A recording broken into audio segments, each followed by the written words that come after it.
Hi guys, itour ko kayo dito sa akin pala, sa aking mansion. Mansion talaga. So, ito yung Grace Residence dito sa Taguig. So, iikot ko kayo dito sa aming room. Itutour ko kayo dito sa akin. So, syempre, ito yung pinakang lobby dito sa Tower 2. Kasi may Tower 1, Tower 2, Tower 3. So, Tower 3 to. So, nandito tayo sa Tower 3. So, ayan, OL. Diba, magrampa-rampa muna tayo dito bago umakyat sa ating room. So, eto nga dito may receptionist dito tayo ng ating mga IDs. Mag-iiwan tayo ng ID natin. Kung sino, halimbawa, 4 kayo.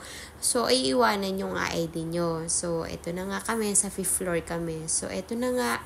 Halina kayo guys. Samahan nyo kami. So, eto na nga. Pagbukas mo na pinto. So, eto. Ang makikita nyo, itong unit na to, itong condo na to, ayan, may microwave, may lutuan, may initan ng tubig, may ref. Syempre, ilock po na natin ang pinto.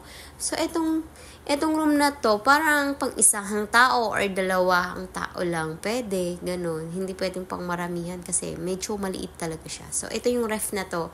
Ayan, sabi ko ganyan yung ref namin. So, lumang ref namin. Pero bago pa, for sale siya. Kaya gusto nyo, bilhin nyo na rin. So, ayan. Nandito pa sa amin, kaya bilhin nyo na. So, ito may intercom or telephone, yun na yun. O, yan. Dito, meron siyang closet. Ayan. Makikita nyo, syempre, yan, lagay ng mga damit. Syempre, ayan, ang higaan. Ayan, good for, talaga siya. 2. Good for 2, 1, 2, ganun. Pagpahinga talaga. Medyo maliit lang talaga siya. Kasi pag family, siksikan na kayo dito. And syempre, ito yung veranda. Ito yung view nyo. Ito yung makikita nyo. So, ayan. Bubuksan na natin muna dito. So, hanggang hanggang 23 floor, ganun. So, makikita nyo, medyo mataas. Pero yung elevator dito, hindi nakakahilo. So, ang nakakahilo lang ito, pag tumingin ka dito sa baba, so may swimming pool dyan. So, ayan, pwede kayo mag-swimming dyan. Pero, may bayad yata dyan, 100 or 150, ganun.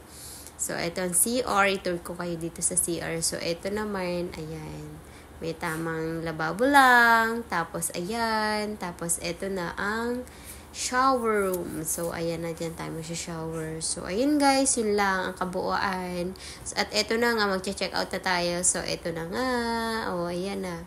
O, diba? Ayan ang pag-out natin. So, ayan, may mini pool dyan kasi andyan yung siguro, pang bebe, pang kids, ganyan lang. O, hanggang ko lang yung tuhod, yung pinakamalalim niya. So, ayun guys, thank you for watching. Bye!